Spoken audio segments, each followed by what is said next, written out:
اپنے کرم خاص سے اگر عمر اس کی لکھی ہے تو وہ بڑھا دیتا ہے. 5ویں بات دعا زندگی بڑھا دیتا ہے, صدقہ بڑھا دیتا ہے, اس کے بھی احادیث میں چیزیں موجود ہیں. اس کے علاوہ کہ کیسے قبروں سے زندہ ہوتے ہیں, تو رشیا نے جو رشیا میں اسلام پھیلا ہے وہ اس وجہ سے پھیلا ہے کہ شہداء کے قبور کو جب کھولا گیا عراق میں تو اسٹریچر جب اندر ڈالا گیا ہے تو باقاعدہ جو مبارک اجسام تھے جن پر خون کے آثار تھے وہ اسٹریچر پہ اس طرح سے آئے ہیں. اور رشیا نے سب سے پہلی فلم بنائی, کیونکہ رشیا نے ہی سب سے پہلا کیمرہ بھی ایجاد کیا ہے جس نے کیپچر کیا اس مووی کے ذریعے. تو اب آ جائیے آپ کے اللہ کے لیے, نعوذ باللہ من ذالک نعوذ باللہ من ذالک, اب آئیے زندگیوں کے اعتراضات. زندگی جو ہوتے ہیں, جو لا مذہب ہوتے ہیں, سیکولر کا ترجمہ یہ لا مذہب نہیں ہے, لیکن تو بات میں کلیئر کرتا چلوں کہ جو زندگی ہے, جو تصور مذہبیات کو جانتے تو ہیں لیکن مستشرقین کے اثرات میں رہ کر ذہنوں کو خراب کرتے ہیں. اور خاص طور پر آج کا جو میڈیا ہے, سوشل میڈیا, اللہ کیسے زندہ کر سکتا ہے؟ جو مر گیا وہ تو قبر کے اندر چلا گیا. اچھا, اسی سے ریلیٹ کرتے ہوئے ارے اب کیا پڑھ رہے ہو, فاتحہ کیا پڑھ رہے ہو, قرآن کیا پڑھ رہے ہو, کیا ثواب ملے گا؟ تو اب اس کو ذرا ریلیٹ کیجئے. تاجدار مدینہ صلی اللہ علیہ وسلم کی حیات طیبہ, حیات ظاہری اور حیات باطنی, ہمارا ایمان و عقیدہ یہ ہے کہ وہ آج بھی حیات ہے, ہمارے عمل پر گواہ ہے, کیونکہ شاہد و مبشر و نذیر کا مطلب یہ ہے کہ وہ شاہد ہیں, وہ دائمی شاہد ہیں. تو تمہارے کہنے سے نہیں انتقال ہو سکتا. تو زندہ ہے واللہ, تو زندہ ہے واللہ, میرے چشم عالم سے چھپ جانے والے. تو اب یہ جو موت کا فلسفہ ہے اور حیات کا فلسفہ, ایک جملے میں ختم کروں گا کیونکہ آپ کی گفتگو میں ابھی سوال جواب بھی آنے ہیں. اتنی سی بات ہے کہ جو عقل میں اگر آ جائے تو ہم سمجھتے ہیں وہی سب کچھ ہے. نہیں, جو عقل سے ماورا ہے وہ بھی حقائق ہیں. اور اسی لیے سائنس نے 1,82,00,000 دنیاؤں کا یا عالم کا تصور دیا, اور اب یہ کہا ہے کہ کہکشاؤں کی ابتدائی صورتوں پر ابھی ہم غور کر رہے ہیں. ناسا کی رپورٹ ہے, ابھی دنیا مریخ سے اور جگہوں سے نکل کر حیات عالم میں موجود ہے, جن کی ابھی ہم, اسٹیفن جیفورڈ بہت بڑا لکھنے والا ہے نیو یارک کا, وہ لکھتا ہے کہ ابھی 1,82,000 دنیاؤں میں سے صرف ایک دنیا دریافت ہوئی ہے جو میں نے اور تم نے دیکھی ہے. تو وما ارسلناک الا رحمت للعالمین کہہ کر یہ بتا دیا کہ اے محبوب تم ان کے حیات پر بھی, ان کی موت پر بھی گواہ ہو, اور خواہ پتھر کے اندر کیڑا ہے اس کے بھی تم محبوب ہو اور پیغمبر ہو. کیا بات, کیا بہت خوب. جو شعر آپ نے اعلیٰ حضرت کا پڑھا ہے اس کو ہمارے ہاں ذرا عام فہم ذہن کے لیے میں کہہ رہا ہوں, یہ تو اہل علم حضرات بیٹھے, حضرت نے پڑھا میرے چشم عالم سے, تو یہ میرے کے بعد ذرا وقف ہے, یعنی میرے چشم عالم سے چھپ جانے والے, تو زندہ ہے واللہ, تو زندہ ہے. آپ درست, ظاہر اہل علم حضرات کا ہی یہ خاص ہے, ورنہ عام طور سے میری چشم عالم بھی پڑھا جاتا ہے, اور وہ میری کوئی چشم عالم الگ ہے, میرے نہیں, میرے حضور, میرے چشم عالم سے چھپ. چلیں کالرز کو کچھ شامل کریں گے. اعلیٰ حضرت ہے حضور, اعلیٰ حضرت جن کی سمجھ میں نہیں آئے نا, تو وہ بھی کہتے ہیں کہ کئی مسئلہ ہو جائے تو ہم فتاوی رضویہ کی طرف جاتے ہیں کیونکہ وہاں سے ہمیں روشنی ملتی ہے. اعلیٰ حضرت ہے, ان کا ثانی کوئی نہیں ہو سکتا ہے اس گلی کا گداؤں میں جس میں مانگتے تاجدار. اور لٹرلی آپ یقین کریں کہ ہمارے پاس اعلیٰ حضرت کے لٹریچر میں موجود کیا ہے, کنز الایمان, ترجمہ قرآن, حدائق بخشش, فتاوی رضویہ, اس پر یہ عالم ہے. تو دیگر علوم فنون, ان کے فلسفہ و منطق, تفسیر و حدیث, جفر, ریاضی, جس پر اعلیٰ حضرت کے شاہکار کام ہیں جو چھپ کر آئے نہیں, اگر وہ آ گئے تو کیا ہوگا. غزالی ہوتے تو حضرت اعلیٰ حضرت کے ہاتھ پر بیعت کرتے ہیں, یقین سے کہہ سکتے ہیں اگر آیات ہوتے. مفتی صاحب آپ کے جوابات کی طرف بھی آئے تھے, وقت نازک مرحلے میں آ گیا. جی, ایسا نہ ہو کہ زیادہ نازک ہو جائے. جی بالکل, میں اس ضمن میں حتمی بات کہوں گا. جی ڈاکٹر صاحبان نے بھی جو ماشاءاللہ باتیں فرمائی. قرآن ایک حتمی بات کرتا ہے کہ منہا خلقناکم, ہم نے تمہیں مٹی سے پیدا کیا, اور فیہا نعیدکم, اسی مٹی میں جانا ہے, ومنہا نخرجکم تارۃ اخری, اور دوبارہ بھی اسی سے زندہ کیے جاؤ گے, یہیں سے اٹھائے جاؤ گے, اور یہی ہماری زندگی کا سفر ہے. زندگی سارا موت تک سفر, پھر وہاں سے اٹھ کر اللہ کی بارگاہ میں جانا ہے. ٹھیک ہے. اچھا, پھر اس میں سوال یہ ہوا کہ جو رشتہ دار زکوٰۃ دیتے ہیں ان کو, بہن کو, تو یہ کہتی ہیں کہ میں ان سے فطرہ دے سکتی ہوں, تو وہ آپ کو زکوٰۃ کیوں دیتے ہیں کہ آپ مستحق ہیں نا. بالکل صحیح. تو اس کا پیسہ جہاں پر یعنی آپ کو خرچ کرنا ہے, جہاں پر آپ کو ضرورت ہے, تو وہاں پر خرچ کریں زیادہ بہتر ہے. اور ویسے بھی نصاب کی جو شرط ہے وہ یہ ہے کہ کم از کم آپ کے پاس 88 to 89,000 آپ کے پاس جمع ہو جائیں، ایکسٹرا ہوں، یعنی جو 52.5 تولہ چاندی کے برابر رقم بنتی ہے، تو تب آپ کو فطرہ دینا ہوتا ہے. تو اگر آپ کے پاس نہیں ہے تو نہ دیں، آپ پر لازمی نہیں ہے. ہاں اللہ کی بارگاہ میں کچھ دینا چاہتی تو بالکل دیں، اس کا ثواب آپ کو اللہ رب العالمین عطا فرمائے گا. بالکل ٹھیک. اس کے بعد ایک سوال یہ ہوا، بہن نے کہا کہ اسلامک بینک میں پیسے رکھوانا جائز ہے. اگر مجھ سے پوچھیں گے تو ظاہر ہے کہ میرے اس میں تحفظات ہیں، اور میرا کہنا یہ ہے کہ کنویں میں کتا گرا ہوا ہے اور پانی نکالا جا رہا ہے لیکن کتا ابھی تک نکلا نہیں ہے، ٹھیک ہے نا. تو وہ بابا مولوی صاحب کے پاس آتے ہیں کہ وہ ہم نے پانی نکالا لیکن کتے کے بال نکل رہے ہیں. تو مولوی صاحب نے پوچھا کہ بھائی کتا نکالا تھا، بولا نہیں وہ نہیں نکالا، پانی نکالا تو کیسے پاک ہو گیا. تو برحال جو علماء کرام اس میں لگے ہوئے ہیں وہ قابل تحسین ہے، قابل مبارکباد ہیں. تو میرا کہنا یہ ہے کہ اگر کوئی ایسی خاتون ہیں جن کا کمانے والا کوئی بھی نہیں ہے، دیکھیں میں آسانی بھی دینی ہے نا، کمانے والا کوئی بھی نہیں، کوئی دیکھنے والا نہیں ہے، ان کے پاس کوئی رقم ہے، تو وہ پھر کسی اسلامک بینک میں کسی مفتی صاحب کے مشورے سے اس پر عمل کرتے ہوئے رکھوا دیں، اور ان کے عمل کے ان کی جو قول کے مطابق چلیں، کہنے کے مطابق چلیں، تو انشاءاللہ آپ سے مواخذہ نہیں ہوگا. جہاں ضرورت ہے تو وہاں اس طریقے سے کر لیا جائے، ورنہ اجتناب کریں تو زیادہ بہتر ہے. اس کے بعد یہ پوچھا کہ خواب میں اپنی نظر ختم دیکھی ہے، تو کوئی ایسا مسئلہ نہیں ہے، کوئی ایسا کام جانے انجانے میں ہوا جو آپ سے نہیں ہونا چاہیے تھا، تھوڑا سا غور کر لیں، اور ہوا ہے تو اس پر اللہ کی بارگاہ میں توبہ وغیرہ کر لیں، باقی کوئی ایسی بات نہیں. اور اگر ایسا نہیں ہے تو شیطان کی طرف سے دخل اندازی بھی ہوتی ہے، اللہ رب العالمین کرم فرمائے. اچھا یہ سوال ہوا کہ مساجد میں جو پانی گرم ہوتا ہے تو کیا اس سے وضو ہو جاتا ہے؟ دیکھیں عام طور پر جو دھوپ سے گرم پانی ہوتا ہے نا، اس پر ڈاکٹرز بھی کہتے ہیں کہ اس گرم پانی سے جو ہے نا ہاتھ منہ نہ دھوئے جائیں یا وضو نہ کیا جائے. آج کل کی سائنس بھی کہتی ہے کہ اس سے برس ہونے کا اندیشہ ہے. بالکل صحیح. اور غالباً میں نے روایات میں بھی یہ پڑھا کہ اس طریقے سے استعمال نہیں، دھوپ کی تپش سے. تو بہرحال یعنی اگر اس طرح معاملہ ہے تو پانی نکال لیا جائے مسجد کے اندر ہی، اگر آپ ہیں کسی برتن میں نکال لیں، اور جتنا تھوڑا سا انتظار کر لیں، جب وہ تھوڑا سا ٹھنڈا ہو جائے، تپش ختم ہو جائے تو اس سے وضو وغیرہ کر لیا جائے، یہ بہتر ہے. لیکن اگر کیا جائے تو وضو ہو جائے گا. صحیح، بالکل ٹھیک. اچھا ایک سوال یہ ہوا کہ حضرت وومٹ ہوئی ہے تو اس سے کیا روزہ ٹوٹ جائے گا؟ جی اس حوالے سے فقہا یہ قول کرتے ہیں کہ اگر وہ منہ بھر کے کیا آئی ہے، یعنی اگر آپ نے جو غذا لی تھی وہ تقریباً ساری نکل گئی ہے، کیونکہ پھر نکاحت ہو جاتی ہے اور 17-18 گھنٹے کا روزہ پھر مشکل ہوتا ہے، تو شریعت اس میں پھر رخصت دیتی ہے، تو آپ روزہ جو ہے وہ ختم کر سکتے ہیں اور پھر بعد میں اس کی قضا ہو جائے. ٹھیک ہے جی مصعب. جی حضرت آپ کو سوال ہے. ایک سوال وہ والا جو آیا تھا نا عالم برزخ کا، جو آج کے موضوع کے مطابق ہی ہے. صرف یہ عرض کروں گا میں کہ حضور کریم علیہ السلام کے جتنے فرامین ہیں ان پر ایمان رکھنا اور ان پر یقین رکھنا ہمارے ایمان کا حصہ ہے. اگر ذرا بھی ہم شک کرتے ہیں تو ایمان ختم ہو جاتا ہے ہمارا. حضور نے جب فرمایا کہ سلام کہو تو اس کا مطلب یہ ہوا ہے کہ وہ سن رہے ہیں، تو اسی لیے تو سلام کہنے کے لیے فرمایا. اور پھر زیارتوں کے لیے کہا کہ قبروں کی زیارت کرو. تو اب قبروں کی زیارت کس طریقے سے کی جائے، تو قبروں کی زیارت کا سلیقہ طریقہ بھی ہے.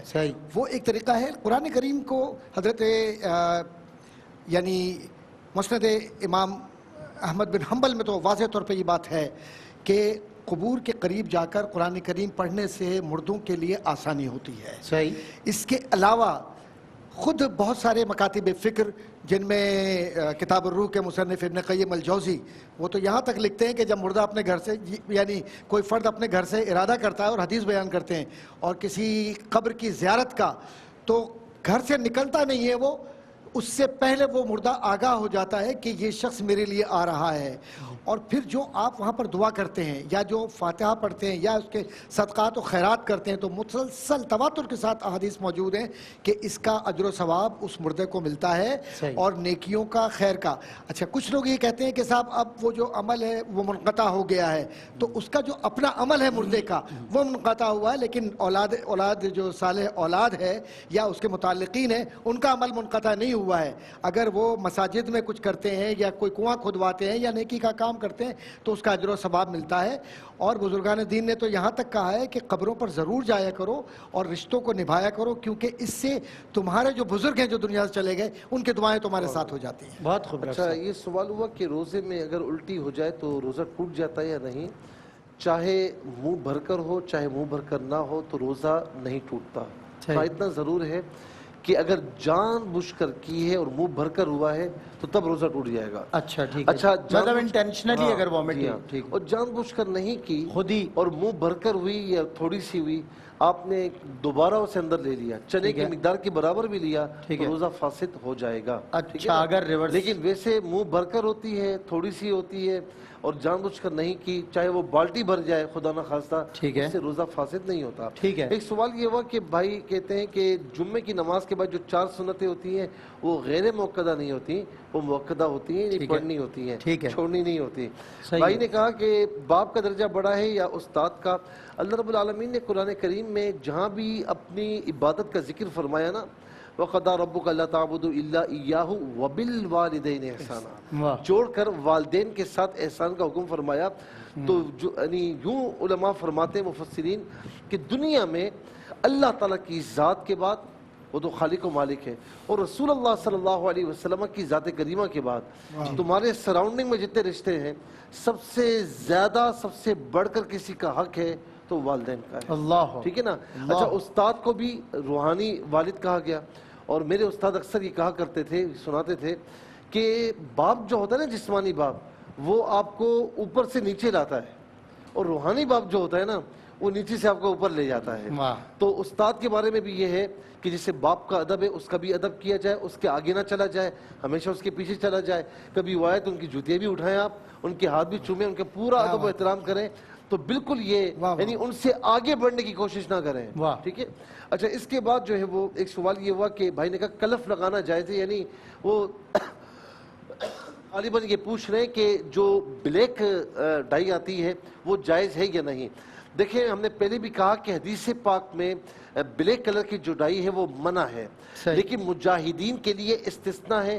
اسی بنیاد پر علماء کرام کا, فقہاء کرام کا اس بات میں اختلاف ہے کہ بلیک ڈائی کی جا سکتی ہے یا نہیں. لیکن یہ کوئی حق اور باطل کا مسئلہ نہیں ہے, یہ یوں سمجھ لیں کہ اسلام اور کفر کی جنگ نہیں ہے کہ کسی نے لگایا ہے تو بھائی اس کے پیچھے نماز نہیں ہوگی, یہ نہیں ہوگا, اس نہج پر نہیں جانا چاہیے. فقہاء کرام کا اس میں اختلاف ہے. ہاں اس کے علاوہ مہندی ہے, براؤن مہندی ہے یا براؤن کلر ہے یا کوئی اس طرح کلر ہے, اس کو بالکل لگا سکتے ہیں. بلیک کے بارے میں ہم نے آپ کو عرض کر دیا ہے. اچھا ایک اور سوال ہوا کہ بچہ سید کی زکوٰۃ سید کو دے سکتے ہیں یا نہیں؟ سید کو کسی کی بھی زکوٰۃ نہیں دے سکتے. دیکھیں سید کے مال سے جو زکوٰۃ نکلتی ہے نا تو وہ بھی مال کا میل ہے, تو کسی سید کو نہیں جا سکتا. بالکل ٹھیک ہے. اس پہ علماء کرام نے منع فرمایا. نابالغ بچے کا اذان دینا, اقامت دینا اور وہ امام بن سکتا ہے یا نہیں؟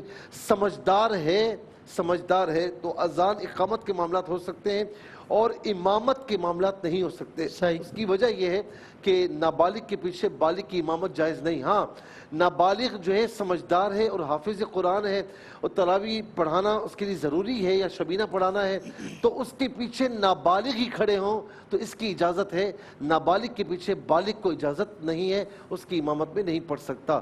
اس کے بعد جو ہے وہ ایک سوال یہ ہوا کہ امام سلام پھیرے اور مقتدی نے پورا نہیں پڑھا, اب کیا کرے؟ بھائی امام نے سلام پھیر دیا ہے نا تو مقتدی نے جتنا پڑھا ہے, اتحیات پڑھ چکا ہے اور اس کے بعد درود شریف پڑھ رہا تھا, اب آگے وہ نہ بھی پڑھے اور امام کے ساتھ سلام پھیر دے تو اس کا یہ ہو جائے گا, امام کا پڑھنا اس کا پڑھنا ہو جائے گا, اب اس کا آگے پڑھنا ضروری نہیں ہے.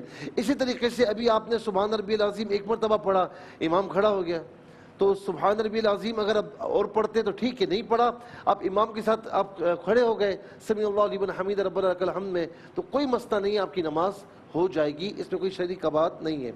اچھا ایک سوال یہ ہوا کہ حضرت ڈاکٹر صاحب وہ بھائی پہلے بڑی محبت کرتے تھے اور اب نہیں آتے, ایک نیچے رہنے کے باوجود جو ہے وہ ماں باپ کی خبر گیری نہیں کرتے, تو اس پہ کوئی مشورہ دے دیں آپ. جی اس میں مشورہ تو یہی ہے کہ جس طرح آپ نے وہ آیت مبارکہ تلاوت کی ہے وہ بالوالدین احسانہ والی, تو ہر حال میں جو والدین کے ساتھ احسان ہے اسے تو ہمیں یاد رکھنا چاہیے. اور قرآن عزیز نے ماں کے حوالے سے اتنی آیات میں سختی کے ساتھ حکم ارشاد فرمایا ہے تو ہمیں اسے پیش نظر رکھنا چاہیے. اور دیکھیے اللہ رب العزت نے اپنی عبادت کا اور والدین کے ساتھ احسان دونوں کو اکٹھا ملا کے بیان فرمایا, تو کتنا بلند درجہ ہے. تو یقیناً ایک حدیث مبارکہ حضرت نے تلاوت فرمائی تھی جس کا جز یہ ہے کہ جب آپ صلہ رحمی کرتے ہیں اور خاص طور پہ والدین کے ساتھ حسن سلوک کرتے ہیں تو پھر اس سے رزق میں بھی برکت آتی ہے اور زندگی میں برکت پیدا ہوتی ہے. تو یہ دو چیزیں تو انسان کو چاہیے ہوتی ہیں زندگی میں. اور چاہتا کیا ہے انسان؟ صحیح بات. ایک تو بندہ مرنا نہیں چاہتا, صحیح, اور ایک بندہ یہ چاہتا ہے دوسرے ہر ایک سے زیادہ میں مالدار ہو جاؤں. بالکل یہ دونوں چیزیں صلہ رحمی سے اور یقیناً ماں باپ کے قدموں میں بیٹھنے سے نصیب ہیں. بالکل, بہت خوب. قبلے کی سمت میں استنجا وغیرہ کرنا نہیں, کسی بھی صورت میں قبلہ جو ہے وہ تو سبحان اللہ, یعنی ایک تو عقیدت ہے اور پھر تعامل صحابہ اور حضور کا طرز زندگی کا سلیقہ. حضور جس شے سے پیار کرتے ہوں وہ کعبہ ہے, حجر اسود ہے. آپ کیسے یہ ممکن ہے کہ حضور پیار کریں کسی سے اور ہم اس طرف پاؤں کریں, تھوکیں, نعوذ باللہ من ذالک, استنجا کریں, یا بستر اپنا ایسا بچھائیں کہ جس طرف کعبے کی طرف پیر ہو رہے ہوں, تو جہاں سجدہ کر رہے ہوں اس طرف نہ کریں گے سب کچھ. اور ویسے بھی یہ دیکھا گیا ہے کہ لوگ عام طور پر عمرے وغیرہ میں جاتے ہیں تو بے احتیاطی کرتے ہیں, یا جو لوگ کچھ بے احتیاطی کر رہے ہوں, الحمدللہ پاکستانی نہیں کرتے یہ بے احتیاطیاں, کچھ ایسے مقامی لوگ کرتے ہیں, تو جب ان کو فالو نہ کیجئے ان کو فالو آپ اس کو کیجئے جس کو عمر ابن خطاب نے کیا. بوسہ دیا ہے حجر اسود کو کیا کر کے تجھ سے پیار کرتے تھے, تو آپ اس کی محبت کو دل میں رکھیے اور بچتے رہیے اور احترام رکھیے, ماں باپ کا بھی, کعبے کا بھی, اور رسول کا احترام تو آخرت کا احترام ہے. بے شک. ایک سوال یہ ہوا کہ ٹانگوں میں شدید درد ہے, بیٹھ کر نماز پڑھتی ہیں تو پھر سجدہ کس طرح کیا جائے, جو ہمیں سمجھ میں آیا. دیکھیں میں پہلے بھی عرض کر چکا ہوں کہ یعنی تھوڑا سا بہانہ کر کے بیٹھ کر نماز پڑھنا یہ مناسب نہیں ہے. بعض اوقات گھنٹوں آپ کھڑے رہتے ہیں اور مسجد میں آ کر پھر چیئر کے پر بیٹھ کر نماز پڑھتے ہیں. خواتین کھڑی رہ کر باتیں کرتی ہیں, لیکن جہاں نماز پڑھنے کا معاملہ ہے تو بیٹھ کر نماز پڑھتی ہیں. تو جہاں کھڑے ہونے کی ہمت ہو تو بیٹھ کر نماز پڑھنے کی فرائض میں, واجبات میں اجازت نہیں ہے, نوافل میں اجازت ہے.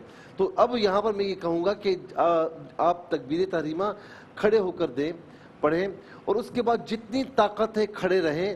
جہاں کھڑے ہونے کی ہمت ٹوٹ جائے تو چیئر پر بیٹھ کر پھر بقیہ نماز پڑھ لیں. اور اس میں رکوع اور سجدہ اشارے سے ہوگا, تختے پر سجدہ نہیں کیا جائے گا. رکوع کریں گے تھوڑا جھکیں گے اور سجدے میں تھوڑا زیادہ جھکا جائے گا. اس طریقے سے آپ نماز پڑھیں گے. اس کے بعد یہ کہا کہ نماز میں دھیان بڑھ جاتا ہے تو کیا کریں. ظاہر ہے کہ نماز میں دھیان یا وسوسے کا آنا یہ شیطان کی طرف سے ہے. اور یاد رکھیں کہ جہاں دولت ہوتی ہے وہاں چور ڈاکو آتے ہیں, جہاں ایمان ہوتا ہے وہاں شیطان آتا ہے. تو اس میں کچھ پریشان ہونے کی ضرورت نہیں ہے. اپنے دھیان کو اللہ کی جانب مرکوز رکھیں. دوسرا, نماز سے پہلے لا حول ولا قوت الا باللہ العلی العظیم اور اعوذ باللہ من الشیطان الرجیم پڑھ لیا کریں. کہ یہاں فرماتے ہیں کہ شیطان تجھے دیکھ رہا ہے, تو شیطان کو نہیں دیکھ رہا, تو کچھ بھی نہیں کر سکتا, بے بس ہے. تو اس کی پناہ پکڑ کہ جو اسے دیکھ رہا ہے اور شیطان اسے نہیں دیکھ رہا ہے, اللہ تعالیٰ کی پناہ پکڑ, تو انشاءاللہ امن میں آ جائے گا. اس کے بعد ایک سوال یہ ہوا کہ پروفیشنل بیگرز کو دینا کیسا ہے. تو نہیں دیا جائے بالکل, لیکن گھر پر کوئی سوال ہی آتا ہے تو تھوڑا سا نظر بھی ہوتی ہے نا آدمی کی, یہ سچا ہے کیا نہیں ہے, تو اندازہ ہو جائے کہ واقعی یہ مدد کرنے تو اس کو دینا چاہیے. لیکن پروفیشنل کو نہیں دینا چاہیے. لیکن جھڑکنا یا ان کو مارنا دھتکارنا اس بات کی اجازت نہیں ہے. اس کے بعد سوال ہوا کہ بہنیں قربانی کہیں اور کروا سکتی ہیں. کہتی میں خود نہیں کر سکتی لیکن میں کسی سے کرواتی ہوں. تو اس میں کوئی شریک بات نہیں ہے, آپ کروا سکتی ہیں. اس کو ذرا پیسہ بھیجیں گی, وہ آپ کی طرف سے جانور لے گا اور قربانی کرے گا. اس کے بعد یہ کہتے ہیں کہ بھائی کہتے ہیں کہ ان کے کوئی رشتہ دار ہیں, ان کے پاس 20 تولہ سونا ہے, 20 سال سے زکوٰۃ نہیں دی تو دینی پڑے گی. 20 سال کی زکوٰۃ دینی پڑے گی. ہاں یہ ہے کہ کوئی اگر اتنے سالوں کی زکوٰۃ نہیں دی, اب اس سے دیتے دیتے وہ شریف فقیر ہو گیا تو بقیہ سالوں کی زکوٰۃ نہیں ہوگی. لیکن بہرحال اب ان کے پاس 20 تولہ سونا ہے تو یہ دیں گے اور دیتے رہیں گے. یہ 20 سالوں کی پوری کرنی پڑے گی. اس کے بعد جو ہے وہ یہ کہتے ہیں کہ ایک بھائی فَبِأَيِّ آلَاءِ رَبِّكُمَا تُكَذِّبَانِ, پھر وہ اس کے بعد آپ سورہ اس میں آ جائیں 29 پارے کی آخری صورت میں وَيْلٌ يَوْمَئِذٍ لِلْمُكَذِّبِينَ. یہ بار بار تکرار کیوں ہوتی ہے حکایت کی. ارے بھائی فَبِأَيِّ آلَاءِ رَبِّكُمَا تُكَذِّبَانِ, نعمتیں گنوا کر فرمایا کہ کس کس نعمت کو جھٹلائے گا, ذرا بتا دو صحیح. اس لیے وَيْلٌ يَوْمَئِذٍ لِلْمُكَذِّبِينَ, یہاں عذاب کا ذکر ہے کہ عذاب ہے ان کے لیے جو اللہ کی آیات کو جھٹلاتے ہیں.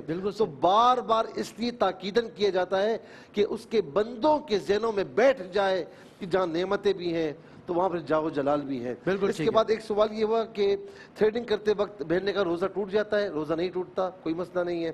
اچھا عمرے پر گئے، بیٹا وہاں سے پتھر لے کر آیا، تو بہتر یہ کہ اس طرح نہیں لانا چاہیے. اب لا چکے ہیں تو کبھی کوئی جائے تو اس کے حوالے کر دے کہ بھئی وہاں پر پتھر رکھ دیا جائے. میں حقیقی واقعہ یہ سنا رہا ہوں کہ ایک شخص نے جبل احد سے وہ کہتے ہیں کہ میں پتھر لایا تھا اور کہا کہ اس کے بعد تقریباً 10-15 سال میرے پاس پڑا رہا. میں پہلے حج کو جانے لگا تو انہوں نے آ کر میرے حوالے کی کہ وہاں پر رکھ دینا، اور کہا کہ میں خواب میں دیکھتا ہوں کہ وہ پتھر آنسو بہا رہا ہے.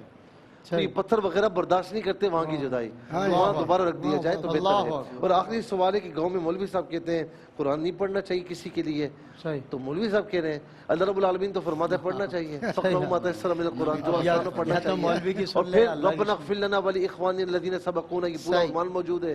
حدیث پاک حضرت سعد رضی اللہ تعالیٰ عنہ والی حدیث کہ پانی کا کنواں کھدوا لو تمہاری ماں کو ثواب پہنچے گا. تو پانی کا کھانے پینے کا ثواب پہنچے گا اور قرآن پڑھنے کا ثواب نہیں پہنچے گا. تو بالکل پہنچتا ہے. اس مولوی صاحب کی باتوں میں بالکل بھی نہ ہے، وہ میرے خیال میں بے علمی میں یہ باتیں کر رہے ہیں. بالکل صحیح بات ہے. اور اس طرح کا اگر کوئی مولوی دریافت ہو جائے تو اسے کسی پیر کامل کا پتہ دیں، کیونکہ مولوی ہرگز نہ شد مولا روم تا غلام شمس تبریزی نہ شد. میں قبلہ ڈاکٹر شاہ صاحب کا، ڈاکٹر صاحب کا، مفتی صاحب کا بہت شکریہ ادا کرتا ہوں. اور وقت بالکل اپنے آخری مرحلے میں، بریک کے بعد خصوصی تقریری مقابلہ ایک سے بڑھ کر ایک.